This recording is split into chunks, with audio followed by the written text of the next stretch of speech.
So, but this time I changed to desktop and had the link there. Right. Glad it finally works.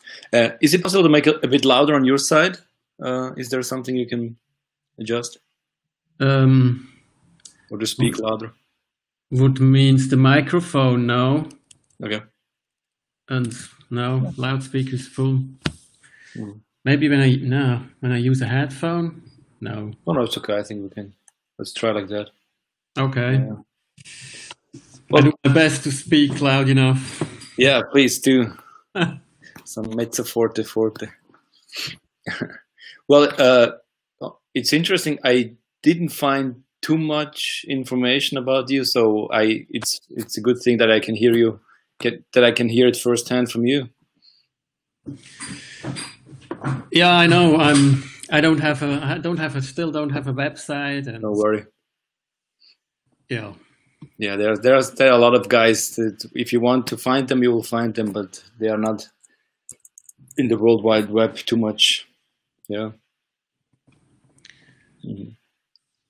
As long as you find a way to contact these people. Yeah. Okay. Certainly.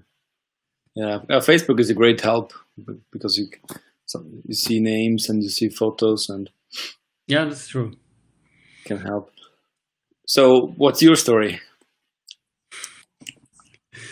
Clarinet-wise. Clarinet-wise. I guess just a pretty simple story. I started with 10 years.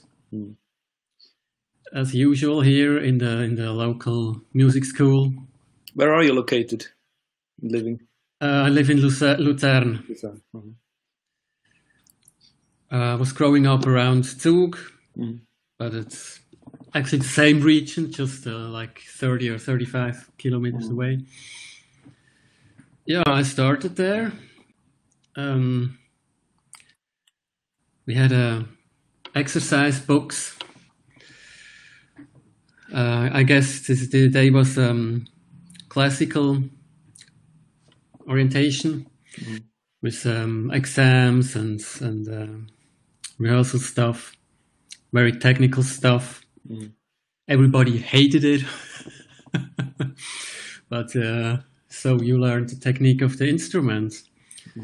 And when I was maybe 8 or 7, don't remember so exactly, my father took me to a Dixieland branch. And I heard the first time music like this. That Sunday morning, right? Yeah, of course. And it blew my mind with 7. So I started to listen this music and Sidney Bechet and then I started the whole jazz story. Through the whole jazz story. From there, swing and bebop and cool and. And you had a teacher that was encouraging to play jazz, or was it taboo in a kind of way? No, it definitely wasn't taboo. It was René Twernbold. I don't know if you know him. He had an own big band in the 80s. Yeah, I'm familiar with the name. Yeah. Yeah, his son is also playing today trombone, I guess. Yeah. Oh, it's that family. Yeah. Yeah, after a while, I did the most of this books with technical stuff. We started to improvise a little. Yeah. This was everything B-flat clarinet, right? That was always on the B-flat clarinet, right? Yeah. And then I went on to Zurich to his brother Jürg Morgenthaler. And also to Bern, to Don Pfaffli, Don Lee today, and had some lessons there. And that was as a teenager, or what age are we talking here? Yeah, maybe it was 20. 20? Something like that. Yeah, around 20. And then I bought also an alto clarinet, which is to me like a bass clarinet, but more handy. Yeah, and then I started to improvise and to improvise freely, and I also played in a rock band, Fender Rhodes piano. For a time, maybe for 2 years. I also took some piano lessons at the jazz school in Lucerne. But finally, I didn't study at music. Actually, I don't have a diploma. So, because I think the alto clarinet is your main instrument, is that correct? Yeah, somehow. Yeah. Yeah. Or you still play the B flat? I started maybe a year ago. Okay. It came in my hands somehow, and it was quite fun to me. I was not playing it really maybe for the last 15 years. Now I started a bit again. Yeah. Were you playing Dixieland at one point, or were you always oriented towards that thing that you're doing now? Never ever, no. Because no, not really. It's like I know Jürgen Morgenthaler. He's definitely not the free jazz guy, I guess. Definitely not. But the other one in Bern, maybe that one hooked you up to more other kinds of styles in jazz, or I don't know. Maybe you'll tell us. No, not really. He's more about this minimal stuff and rhythmic stuff like 11/4 and 7/4 beats. Yeah, he was oriented to this Steve Coleman M-bass movement. So how did it go with you that you decided not to play swing standards, but more the things that you're doing these days? Good question. What attracted you more? Somehow, I don't know. I was listening also jazz music as a child, and I was in contact with a distributor in Berlin at this time. No emails. We was writing letters to each other, and they were sending me their catalog, and I asked for the record by Ornette Coleman called Free Jazz, and they didn't have it. And one day we was with a family in Milano, and I found it there in a shop. And I bought it, and I was listening to it maybe with 15 or so, and it was like too much. I was not able to play like this at this time. I could follow by ears. I couldn't do anything with that music. And later, when I started to play by myself like this, I took it again and took a listen and thought, wow, sweet. It was a complete different. So some years passed between experience. How I really came to play freely, I actually can't say. That was the reason, or this was the reason. I was listening a lot of music as teenager, also a lot of funk music or funk rock or rock and roll, like Living Colour, stuff like this. Then also electronic music like Massive Attack or Aphex Twin and stuff like that. So I had much more bigger range, and I guess I just wanted to play my own thing somehow. I was jamming a lot with a lot of different people coming from rock and roll or classic or jazz, punk people, whatever. And but this was on the clarinet already. I always play clarinet. Yeah, yeah. In one time in a rock band I played the Fender, but that was just a good experience. But and how did you make sure to be heard in a rock band? I use these contact microphones. I guess you know this too. Which one?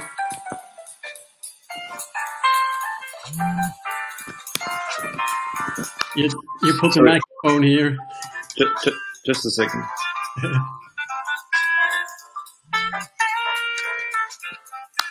My phone is going crazy. Sorry. What's this? Show me again, please. Yeah, on the B flat, it's here. Yeah, Naubanthof or Rumberger, or what do you use? Black ring. Sorry? Black ring electronics. Black ring electronics. Okay. Yeah, you put it here, and or on the alto clarinet, it's on the bow. You also can do that with the bass clarinet, of course. But I guess you use similar microphones. Yeah, I think it's just different brands, but Yeah. But like something like to plug in. Yeah, I had years to find this kind of microphones. It's the only thing really works. Otherwise, you don't hear yourself. Right. Yeah. Yeah, especially in the rock band, I guess. Yeah, or with some punks or whatever. It really took me years because if you go to a how you say blast house, a shop with these instruments, they have no idea of amplifier and effects. And if you go to a sound house with amplifiers, they only know about electric guitars. Right. Yeah. So I really had to find by myself. And where did you find it? Or how did you manage to do that? I found it when I was at the Field Jazz Festival in Zug. Yeah. I entered the room and I heard a clarinet player. And I knew, okay, this microphone I want to have too, which this guy is using because I can hear him. And who played? No, I don't remember. Was it with a big band or? No, it was not a big band. It was a Swiss guy too. I talked with him, and he bought the microphone in Winterthur. Yeah. Can you say the name again of the microphone? Black Ring Electronics. Black Ring. Yeah. Electronics. I think it's German. Interesting. Yeah. So, but is it during that time when you played in rock bands or punk bands or jams or whatever, where you used effects as well, or you tried to find it? No, that came a bit after. It was later. It was a bit later. Yeah. I checked out a lot of guitar pedals actually because some of them doesn't have much an effect on a clarinet. Finally, I use since years now the same. It's a wah-wah bass pedal, and two different kind of distortion, an octaver and a delay. And the main ingredients. Yeah, and you can do a lot of funny shit with this. Yeah, for sure. I like it, but I always played also acoustic. It doesn't matter if you have to say something, you have something to play, and if not, effects doesn't help you. Right. I'm only aware of. I found something on YouTube with like a duo with you and the guy plays gongs and didgeridoo, right? Yeah. Okay. Maybe that's what I found. But maybe you can tell us the variety of things that you're doing. In these days, actually, I do some duos.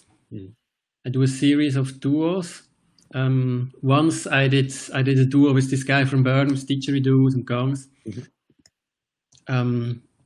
A duo I work on a bit is a duo with a DJ and electronics. We work with hip hop and funk beats and electronic stuff. And there I play with effects. Where can we hear that? I didn't find anything. Can you send me something? I could send you some links if you give you your email address. You find it on YouTube, but I think you have to write a duo serie. Okay. Duo serie 18, 19, like this. I also have run a duo with a dancer from Bern. Can you tell a bit about the process, because this is something totally new, at least for me. I mean, to work with the DJ and to work with the dancer. What is your role with the clarinet there, and how do you approach music? What is the goal with that? The goal. Like the faster you play, the faster she's dancing, or what? No. If we would play a duo together, the faster I play, you would play faster by yourself. I mean, that's a possible reaction, right? But maybe you do the opposite. It's actually not much different if you play with another musician or with a DJ or a dancer or also with performance people I work. It's about reaction. I play something, I say something, they react. I take this reaction and react again. We're talking completely free here, right? No rules, in a sense, just musical. Yeah, with the DJ we have kind of development, a kind of a plot. We have some ingredients, some licks, some samples, some beats, you know. So we know somehow where we're going, but how we go there, it's a bit like instant composing, maybe. So you have the basic roadmap.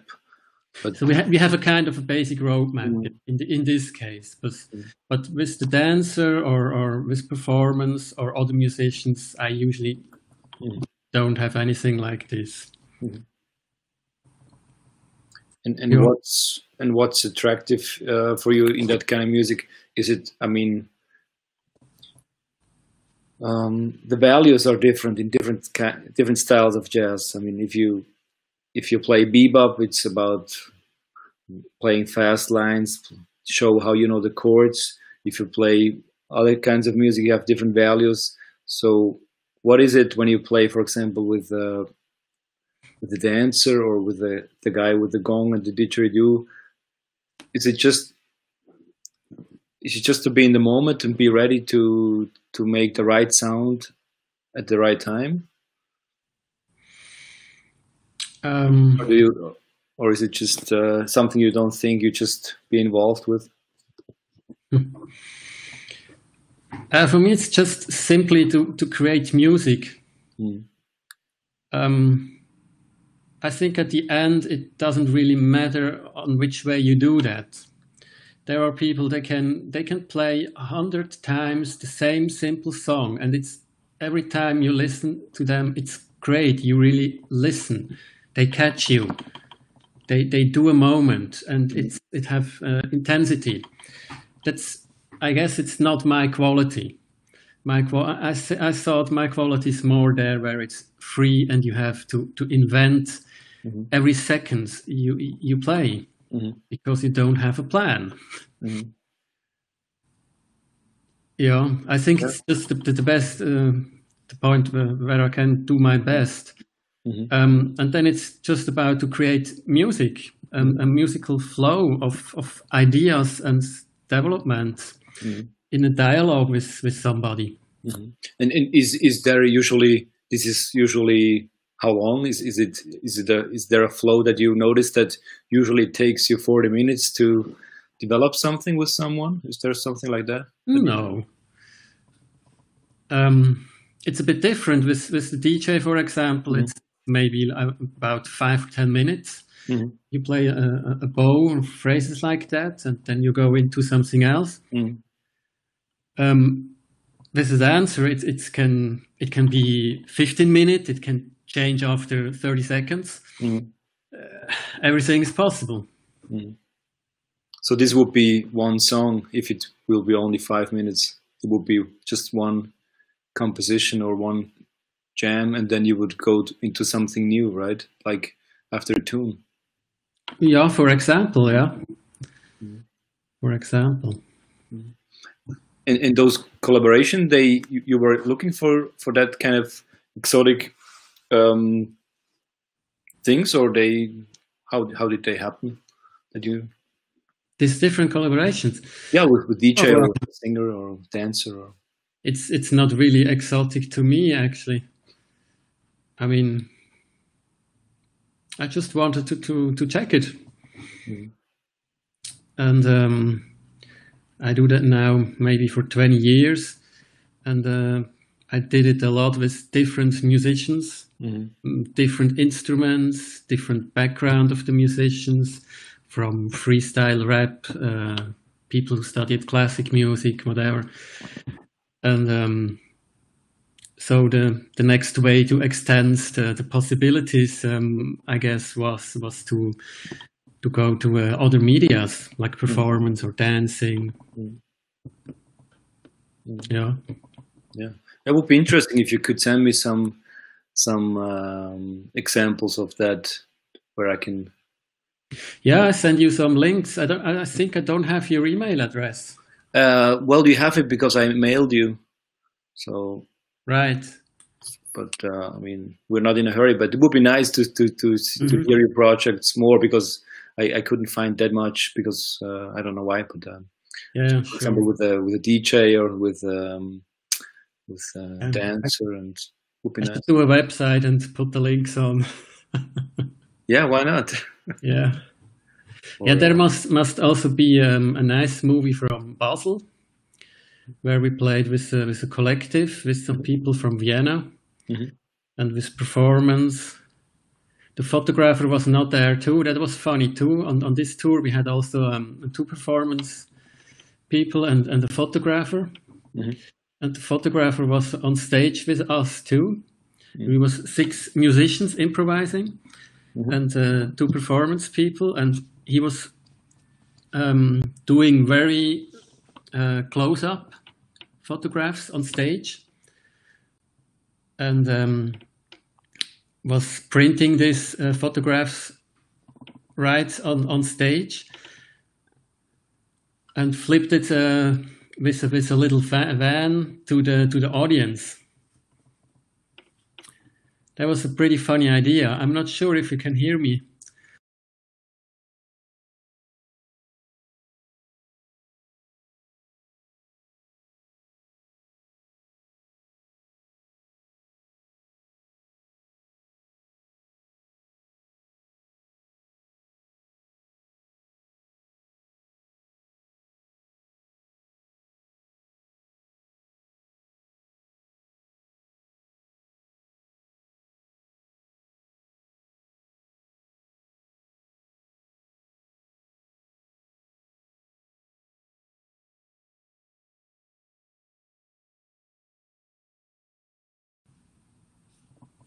Here we are again.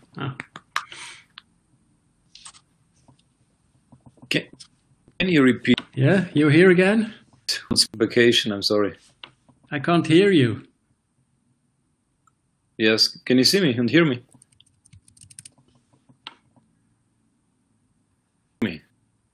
Well, that's...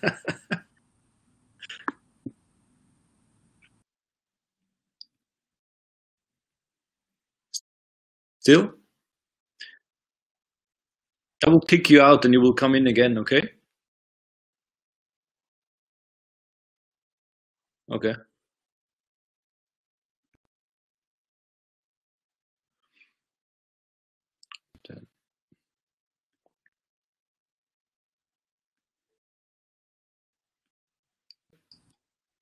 Now I hear you again. Your picture is a bit pixel-like, but as long. Well, that's how I look. That's how I look. That's how I look. Okay. Yeah. Can you repeat that? So the photographer was on the stage and he was improvising as well, or just taking photos?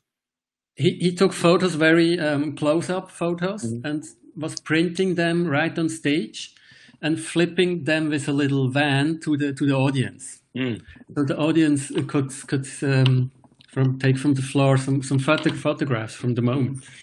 That was a very nice idea. Yeah, I never heard of that. I mean, that's like improvisation in its purest sense. Yeah. Yeah, right. I like things like that. And, yeah. That's why I said, when I said exotical, this is has no bad meaning. It's just, yeah, of course. It just shows that you're looking for something. I mean, I'm not aware of other duos, alto clarinet and a gong or a didgeridoo. I mean more like in a curious way. Yeah. Looking for that. And is there the alto clarinet? This one is tuned in E flat.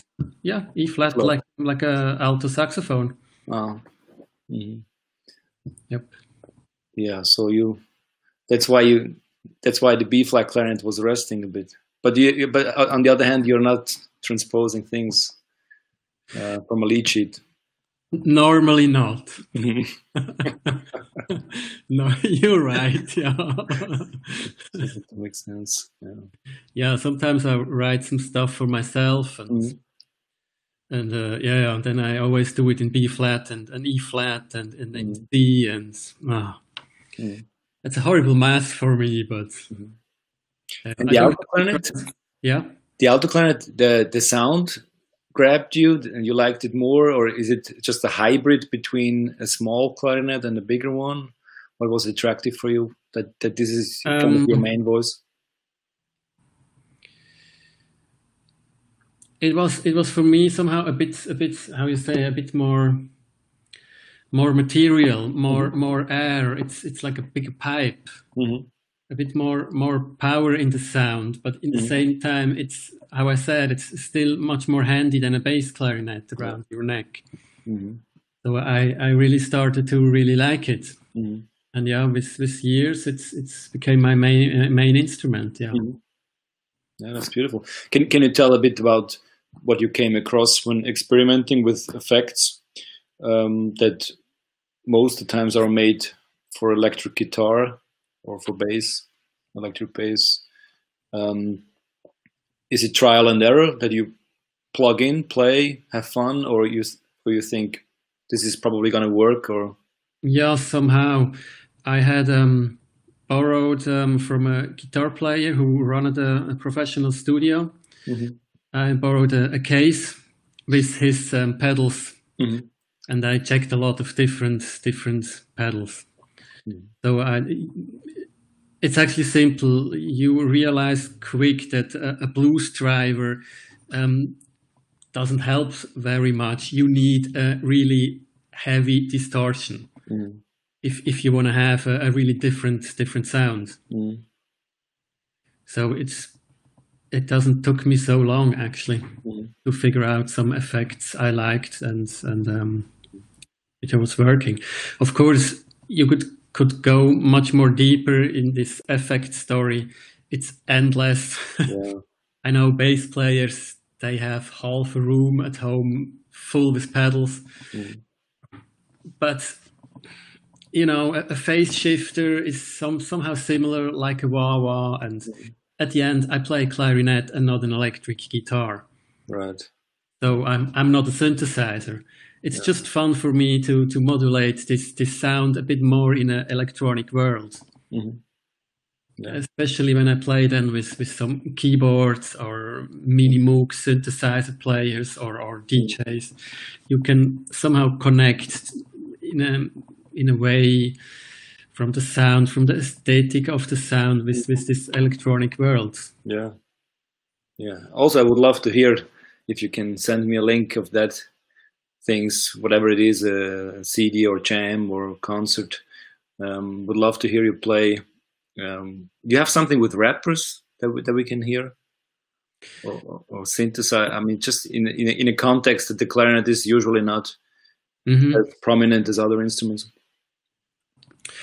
I'm not sure right now if I recorded the duo with the rapper. Probably.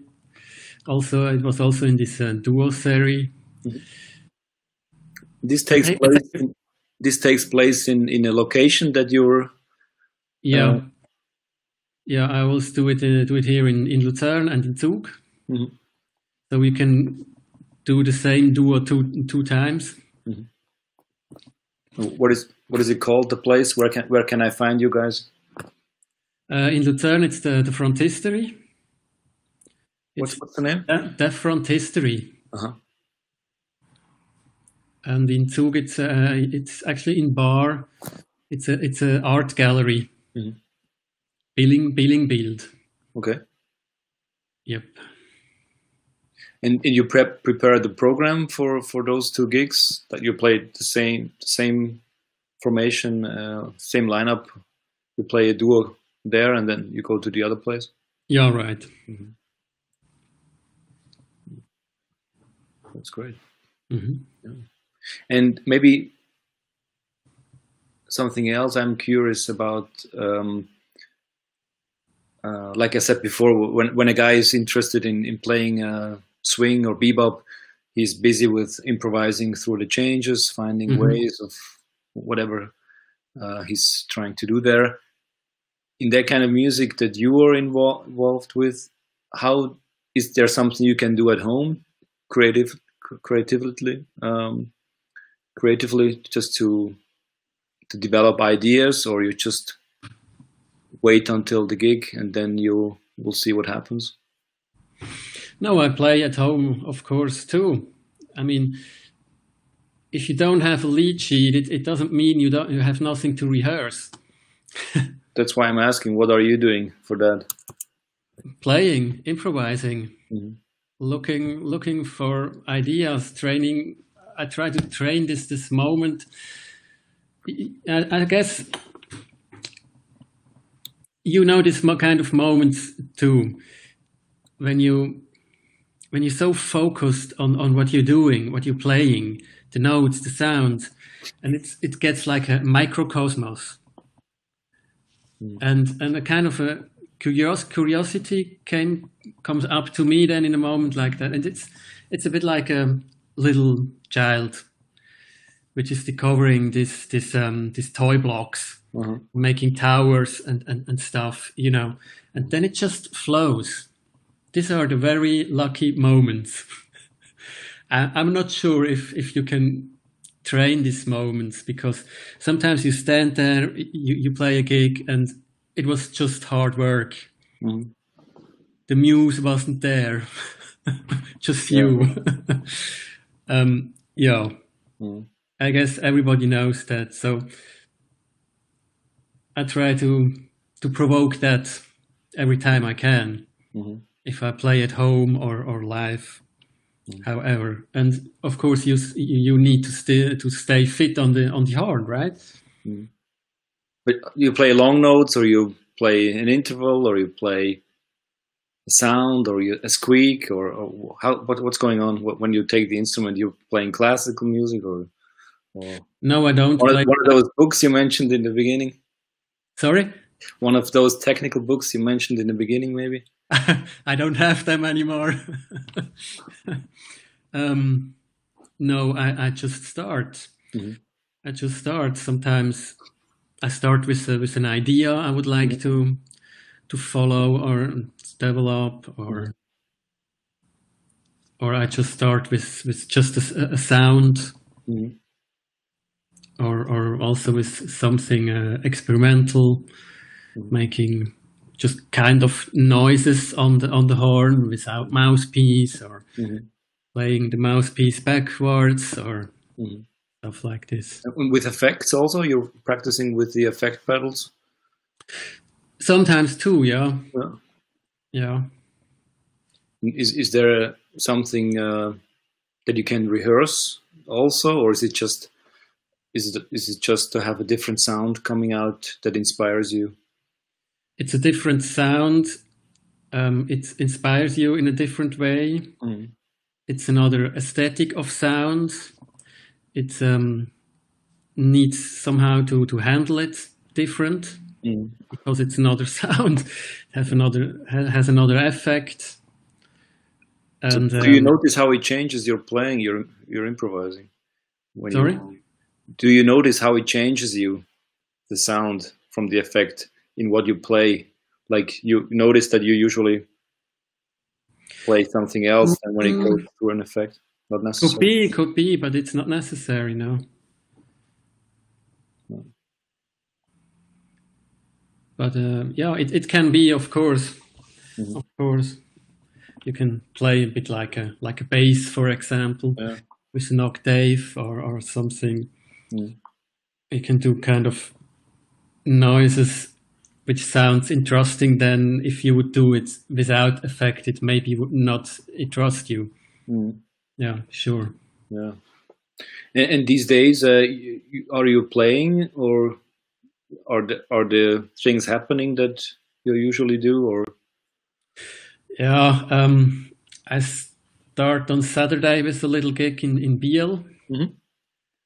The first for me after a while, but it's actually more because I got sick than Corona. Mm-hmm. I also had to cancel because the lockdown, of course, in March. But I was getting sick, and now slowly I'm recovering. And now I slowly also try to plan again these duos. Mm-hmm. Yeah, I'm just about to start again these days. Yeah, that's good to hear that you feel healthier. Yeah, it gets better. Mm-hmm. So what happened? Is it you tested for the disease that is worldwide topic number one after my interview series? No, it wasn't Corona. It was bone marrow cancer. Oh, I see. So that's stuff like this takes you a half a year or 7 months. It was really just coming up in the same time, like I don't know, like bad timing or perfect timing. Yeah. I didn't decide that. Yeah, sure. But you also had a break from March when this started with playing concerts, or you played during the summer once somewhere? No, during a therapy time, I was not. It was not possible to play for me. Yeah, not really. Mm. And what's on Saturday, and where is it, and with whom?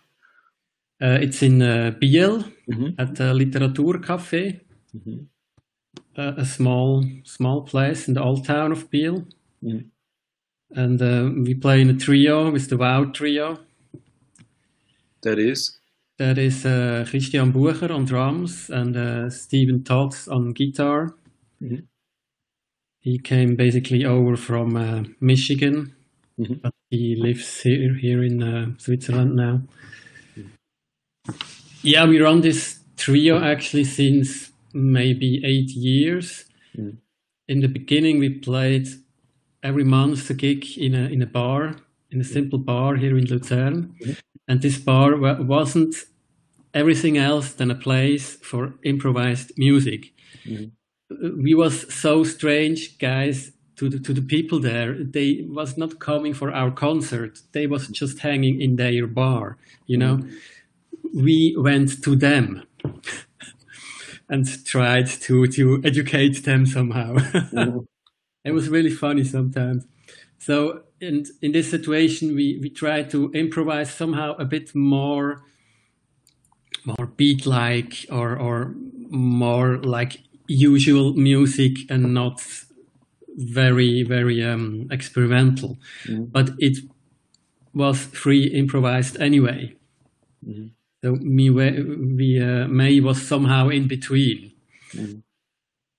Yeah, it's always interesting those bar experiences with people that are just drinking, or the later the night the better, the more they like the music because they're drunk anyway, and whatever. Exactly. By the way, Biel is two of my recent guests, Hans Koch and Chico Freeman. They both live in Biel. Really, Chico Freeman lives in Biel too. Yeah, maybe we'll give them a message, and maybe they will join you. I mean, they will come to listen to the Literaturcafé. I mean, Biel is not that big. Definitely not. No. But yeah, why not? I don't have a contact to Chico Freeman, but yeah, please record if you can. If on Saturday, do you sometimes with a MP3 player or Zoom? Yeah, sure. Yeah, sometimes I use a Zoom camera or just a little field recorder. Yeah. Because the Literaturcafé, is that one doing live streams? So can I tune in to see or listen to you guys? I think not. I think not. So you will do it from me, right? Yeah, I hope I don't forget it. Write it on the list. Okay, cool. Okay. Yeah, it was fun talking. I mean, yeah. It's, you see, I mean, the basic English is enough to talk about music. Yeah, somehow. So somehow. And you are really in St. Petersburg. Yeah, physically in St. Petersburg. What are you doing there? Well, living, eating, Okay. sleeping. Yeah, the same that I did in Zurich too. I'm originally from Zurich. Okay. Yeah. Are you teaching there or? No, I'm just living. Okay. Yeah, I don't have rich parents, but I'm just living here. Yeah, on my own. Yeah, but and slowly but surely I start to get active as well with playing again. And but yeah, my last gig was in March. Okay. So I'm slowly but surely hungry too. Yeah. Yeah. Mhm. Okay. Yeah. And you learn some Russian. Yeah. No, not this lifetime. Maybe not. Other challenges. Yeah. I hope we can stay in touch, Christoph, and please send me some links so I can get more familiar with your playing, because the rest I heard from you firsthand now. Your story, that was interesting. Okay, thanks for the interview. Yeah, thanks for joining, and have a good concert on Saturday. Yeah, thanks. And good health. Thank you. Have a good time. See you later. Ciao. Ciao,